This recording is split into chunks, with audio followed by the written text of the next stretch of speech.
Hi, I'm Gavin Carlson, and this is Out of Bounds, Daily Bruin Sports Podcast. Hello, everybody, and welcome to another episode of Out of Bounds, the official sports podcast of the Daily Bruin. We are back. I know. It's been a while. It's week 6 in UCLA student language.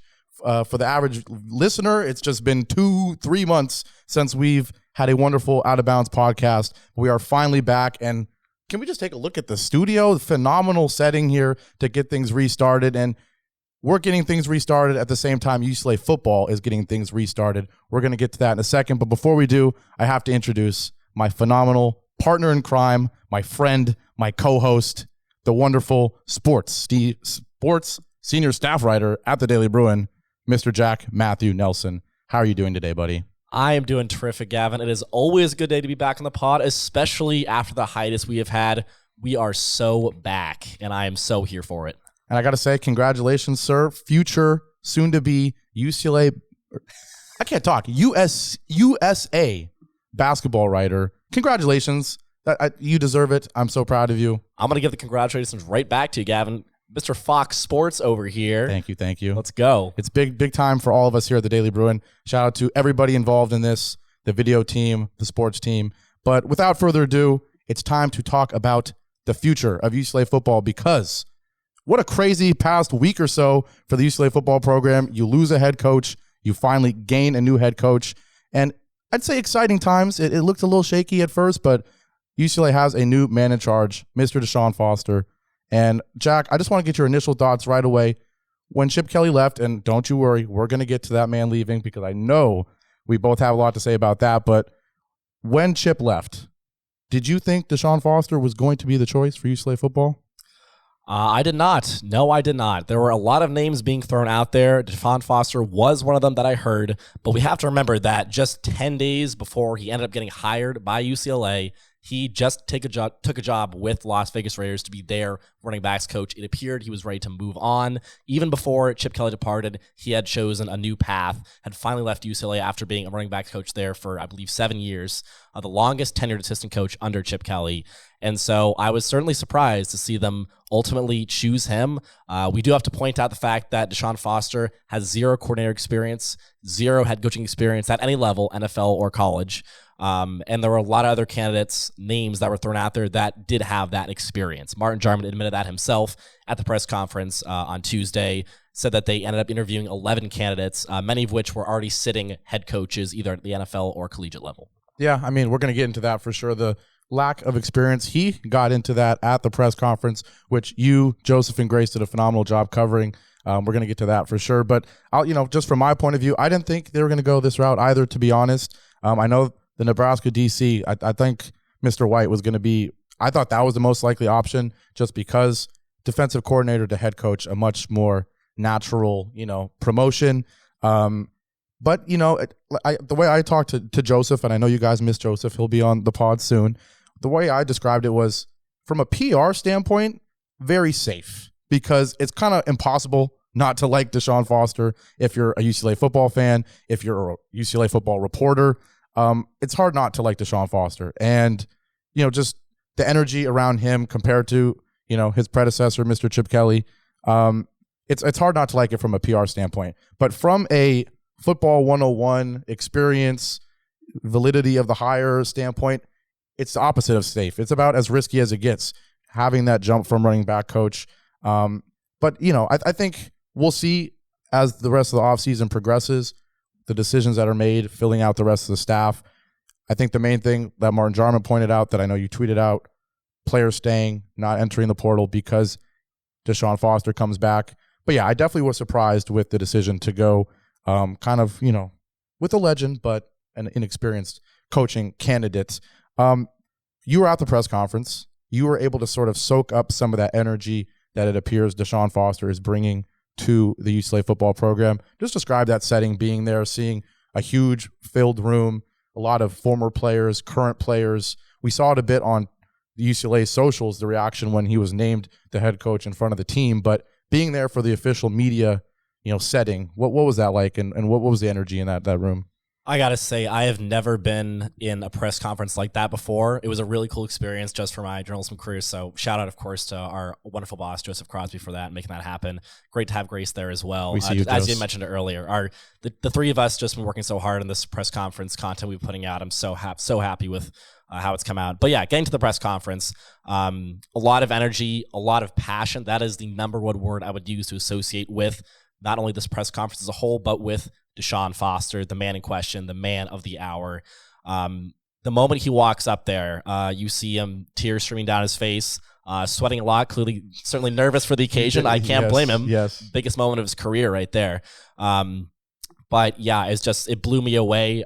Just the difference, as you mentioned earlier, the difference in passion and emotion that DeShaun displays up there compared to his predecessor, Chip Kelly, a very stoic head coach who we can never really tell if he was actually passionate and committed to this program. But already with DeShaun Foster, I think a lot of us are sold in the fact that he's going to give it his all. And whether that's going to be enough, we'll find out in the years to come.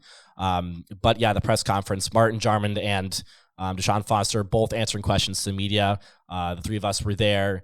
Of course, discussions not only about how he's going to be attacking the Big Ten in his first season, also talking about a lot of NIL and recruiting, of course, two of the major areas of criticism for Chip Kelly.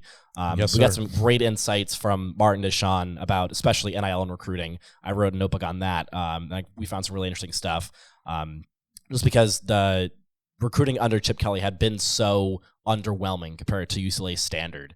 And you think about how NIL has completely warped the recruiting landscape, that everything is driven by NIL and players' ability to kind of market their name, image, and likeness now.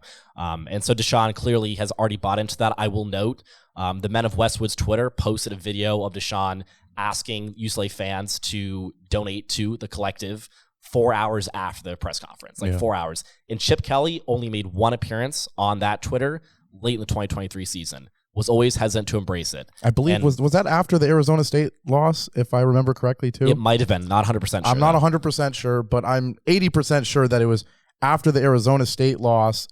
A lot of people wanted his head at that moment, and I think that's when he finally made his first appearance. I'm not 100% sure, but it was definitely towards the end of the season where the smoke around Chip Kelly's job security was, there was a lot of rumors flying around. So I think it's just something to point out that not only did it take all that time for him to finally make a reference to NIL, but it was in sort of a desperation attempt, right? Right, yeah, as you were saying. And just, I guess, beyond the whole NIL and recruiting stuff, going back to the press conference as a whole, a lot of alumni turned out, a lot of really famous UCLA football alumni. Josh Kelly was there. Yeah. Joseph got to speak with him, got some great quotes. Mm-hmm. Anthony Barr was there. I believe Zach Charbonnet was unable to make it. Talked with the SID about that earlier. But it's just an outpouring of support for DeShaun, just at all levels of the program. And just a lot of people really excited about this hire because of how familiar he is with UCLA. Not only was he a player here from 1998 2001, I believe, set a bunch of records as a running back here, Athletic Hall of Famer in 2022 class. Yeah. But he's just a local guy, and that's really going to help him on the recruiting landscape. Grew up in California, went to high school here, was actually the National Player of the Year at one point in high school. I learned that recently. It was pretty interesting. But he certainly is in tune with the LA market. I think as ESPN senior writer Pete Thamel pointed out when he announced the decision for UCLA to hire him, is that they believe he's really going to be the right guy to feel out the LA market and really be able to connect with players. And I think what was most telling for me is how Martin talked about DeShaun building relationships. He talked about that being kind of the crux of what allows programs to be so successful in the modern college landscape. You've got to build relationships in order for NIL to be so successful, in order to recruit players and really bring in high-end talent to your program. Yeah, and let's be honest. UCLA is kind of the expectations, obviously going into next year, the Big Ten, they were not going to be high with Chip Kelly, to be perfectly honest. So while, the criticism of the hire being risky in terms of lack of experience, you kind of make up for that because, one, you're starting from a position of low expectations, but really you could just have a hire that's about energy, it's going to take time, right? Like, you could go with a more experienced candidate and have someone who right from the jump you're trying to win, 8 games, 9 games. But let's be honest, I don't think the roster is good enough for that. And I think with the adjustment, new opponents, new style of football, I don't think there was going to be a lot of wins on that schedule next year anyways. So you can take the risk, have a guy who's more going to take his time, recruit well, build up the program to, like he said, we want to fill the Rose Bowl. We want the energy to be there.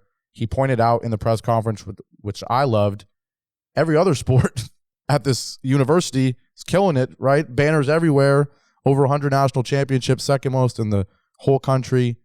It's just we got to get football back. That's what he said. And I think kind of looking at how the other programs have built, a lot of new recent hires from Martin Jarman, been successful. I know a lot of people are very critical of how he's handled things here, but I think he used sort of the same thought process in this hire as he has in the previous hires of his tenure that have been successful. Young, energy, focus on the total package, recruiting, obviously not NIL as much in other sports, but just seeing how soccer has grown, women's soccer, that is just, feeding off of LA and everything that LA has to offer. I want to real quick, and we're going to get to Chip Kelly in a second because I know we have a lot to say about that. I'm just curious, at least from my point of view, I called it on Twitter. I said it was a Dan Campbell-esque hire. You look at what Dan Campbell did with the Lions. Don't need to inform you all. I'm pretty sure you know what happened there. No offensive or defensive coordinator. Obviously, he's an offensive guy. No coordinator experience. Really just a position coach and, with my Saints for a little bit. And kind of out of nowhere gets hired by the Lions without this experience. People questioning, he's really just there to be an energy guy, right, to pump up his players. But is he really good enough to be an NFL head coach? But you look at what the Lions did.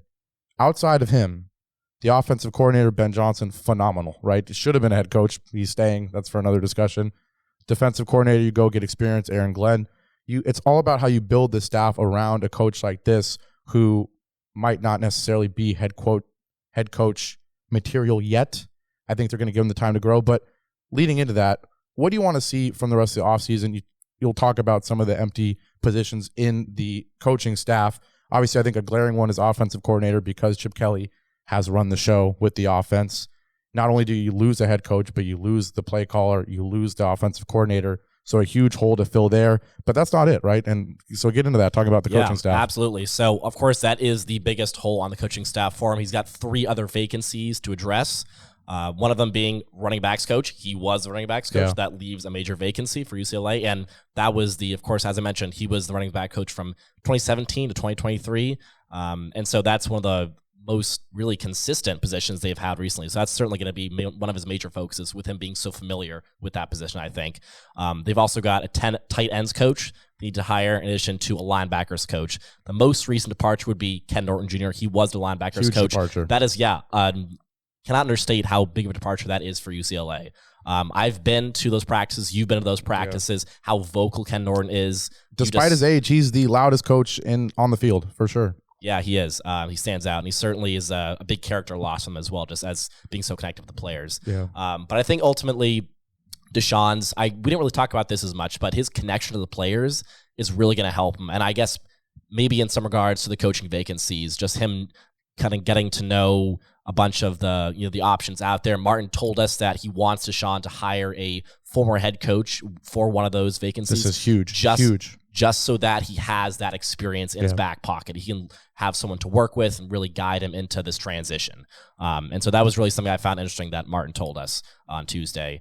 But those are all going to be focuses for DeShaun. I don't know last time that a UCLA coach had to come in and deal with that many openings on their coaching staff. That's certainly something big. And also with having moved Big Ten, he's got a lot on his plate. He's going to be a very, very busy guy in the days to come. He already has been meeting with donors pretty much right after he got hired. Of course, the press conference, he's been meeting with a bunch of different media outlets. So he's embracing this new role quite quickly here, but the coaching vacancies are going to be a major area of interest. And I think we're going to learn a lot about the team, the direction, sort of the style of this team based on some of those hires. I think one thing you don't know that you knew with Chip Kelly from his time at Oregon, from his time in the NFL, you knew sort of his core tendencies. I don't want to say values, it's not that serious, but just like sort of his philosophy, right? Run the football, a lot of eye candy, pre-snap, a lot of motion, helping out preferably a mobile quarterback that you can get out in the pocket, use a dual threat, kind of tempo, all those things that Chip Kelly, that's his philosophy, right?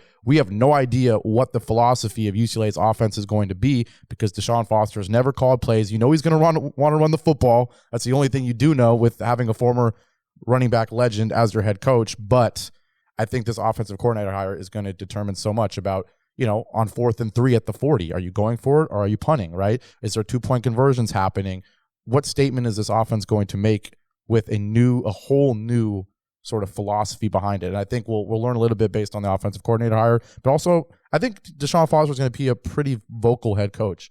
I wouldn't be surprised if throughout the offseason in press conferences we get a few more nuggets from him than we would get from Chip Kelly, right? You ask Chip Kelly questions, he's not giving you anything, right? DeShaun Foster might tell you whether or not on 4th and 3 at the 40 you're going to go for it or not. And so it'll be interesting in these coming months to see sort of what that philosophy will be.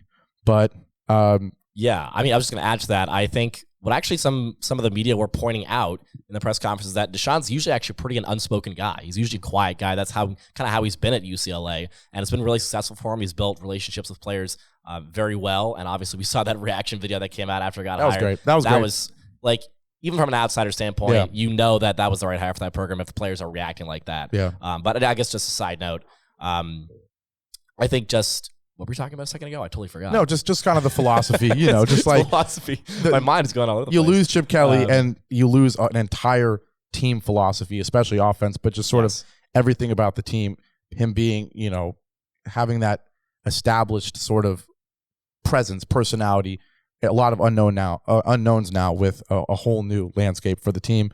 I want to jump to Chip Kelly now and departure. It's time. Because if he wasn't already the most hated head coach in UCLA football history in the eyes of many, that departure will certainly, at least in my opinion, earn you that title. As you all know by now, Chip boogieing for, and I want to point this out. People were calling his desire to become an NFL offensive coordinator a demotion. I don't know, right? You're going from college to the NFL. That qualifies as a promotion, I would say. It's obviously a step up in terms of the league. Sure, a lower position. I think it's a little bit more of a demotion just knowing you were a head coach in the NFL and now you're trying to be an offensive coordinator in the NFL. But however you feel about that, this certainly is a demotion. Obviously, you decide not only to leave a Power 5 school, a historic, I know things recently haven't been great for UCLA football, but still a historic program in football, certainly in other sports. But you have to say UCLA is still a historic program, one of the most famous programs on the West Coast historically.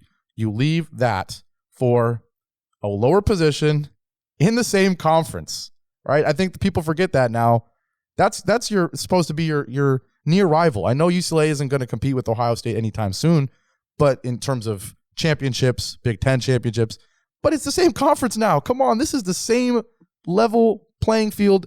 And you take a demotion, there's no other way to put it. It's a straight, it's hard to imagine. Honestly, I could not believe it when I read that. But what were your reactions to that decision by Chip? And what does it just kind of say about his legacy, him leaving like that? Just the timing of it. I know people were throwing some crazy statements at Chip for just the timing of this departure. I mean, it put UCLA in a pretty tight position. I remember Martin just coming out after saying, give us 96 hours. He told the players that. He told the media that. We're going to have a coach in 96 hours. Very few college head coaching searches undergo like that quick of a turnaround. Yeah. So that threw UCLA athletics for a loop. And then Martin tried to tell us that he was very prepared for it. I doubt that. I don't know, to be honest. But besides the point, it was surprising. There's no question about it.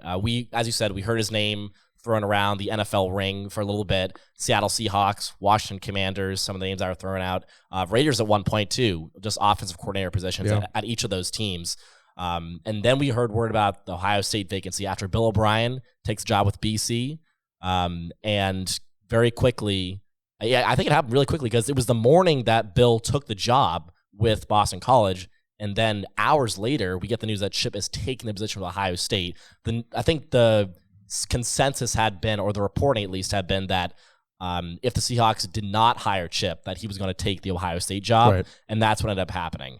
And it's just, as you said, it's a straight up demotion. You're going to the same conference. They're going to play each other in 2025, by the way, the first time. So that's the first time. Not the first time Chip will be back at the Rose Bowl, but the first time the two will meet with these new, I guess, head coaches in new positions.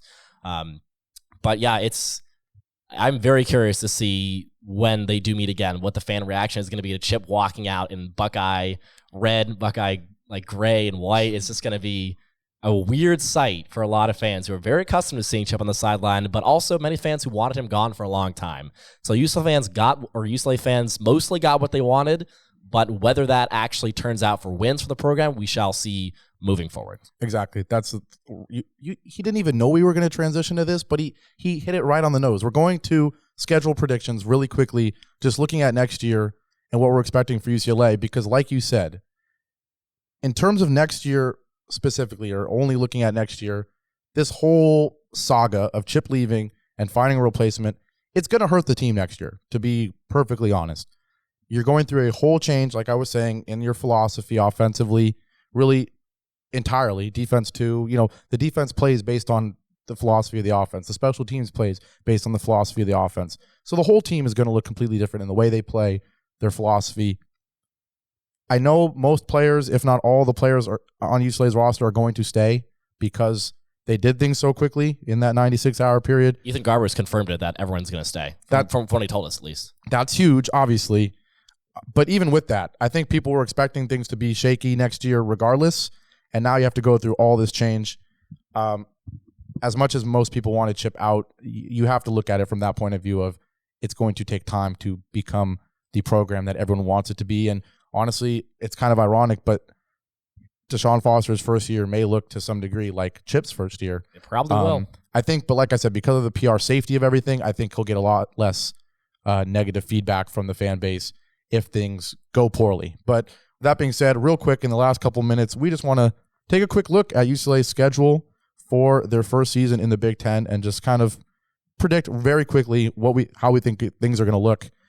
We do know the quarterback, for the most part, is going to be Ethan Garbers. We do know the skill position players.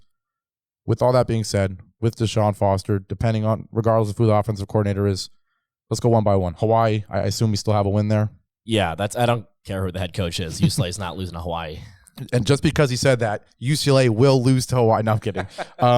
At Indiana, the first Big Ten game for UCLA. Or not, at home, against Indiana.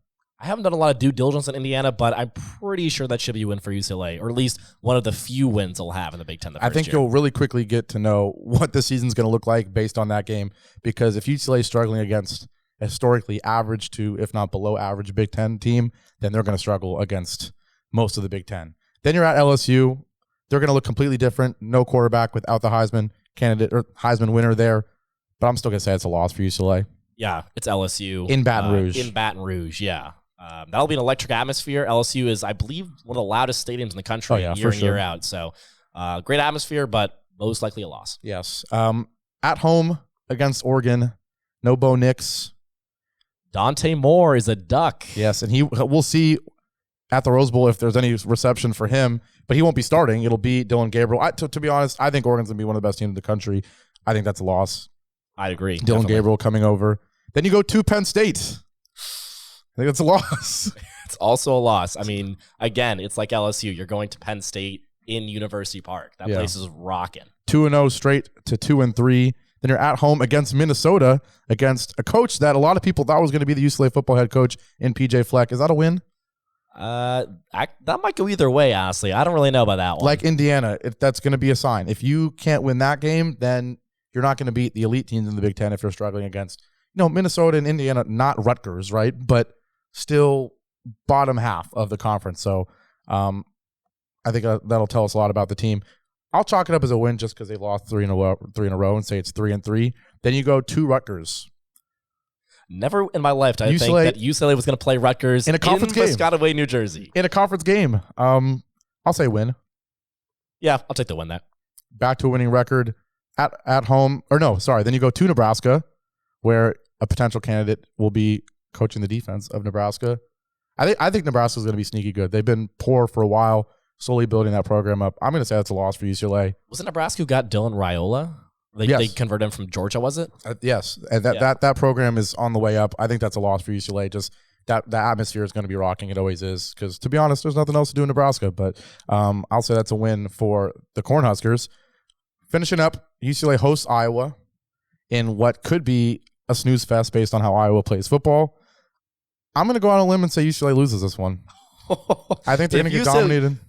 For context, Iowa has one of the worst offenses in college football every year. Yeah, but they have one of the best defenses. They have one of the best defenses. That's the double-edged sword for Iowa, right? Yeah. And they still keep around their head coach, who is one of the longest tenured head coaches in college football. He's been around there for a long time. Yeah. But yeah, I'm gonna take a loss on that one for UCLA. Yep, and then it's at Washington. I don't know, to be honest, who's going to be the starting quarterback of Washington. Right, because they had his name is blanking on me, but he transferred from I totally forget his name. But they got a quarterback to replace Penix. Yeah. Ended up transferring out after they, Kalen DeBoer left for Alabama. Yeah. They got Jed Fish. So they're going to be without a quarterback at the current moment, so I can't really look at that And one. Washington thought they were going to be bringing the whole Arizona team over, and that didn't really happen. So we don't know what Washington we're going to see, but honestly, I still think we're going to see a better Washington than UCLA. So I'm going to chalk that up as a loss. Is that fair? Yeah, I agree. UCLA then will host USC, and if there's a game that UCLA is going to win because of DeShaun Foster's energy, his passion, regardless of the roster, regardless of how things are looking, I think it's this game, believe it or not. I know we're going rapid fire. I know we don't know who's going to be calling plays for UCLA, so this is all just, very loose. But I'm gonna go on a limb right now in February and say UCLA is going to beat USC at the Rose Bowl. Martin was really emphatic about making this point at the press conference, but when DeShaun Foster was a rookie in '98, when UCLA last time they won the Pac-12, last time they were in the Rose Bowl, that was their 8th straight win against USC. He said it a couple times. He knows how to beat USC. Yeah. So I could see a win there. I'm going on a limb and saying it. Things could very much change based on how the offseason goes. And then, as UCLA always does, they're going to close out the season against Fresno State. Just kidding. That never happens. I don't know why that's the way it is, but I think it's a nice way to, regardless of how the season goes, I assume, end the season with the win. I know Fresno State has given UCLA issues in the past, but do we say W there? Purely for my lack of knowledge about Fresno State football next season, I'm going to give UCLA the win here. Yeah, I will as well. And I'm looking at the UCLA schedule. It then says Big Ten Championship, December 7th. I'm going to go on a crazy limb and say the Bruins will not be playing in that. I know some of our super gung-ho, loyal UCLA football fans watching this will be heartbroken, but I don't think UCLA is going to be playing for a conference championship next year or honestly in the next 5 years. Sorry.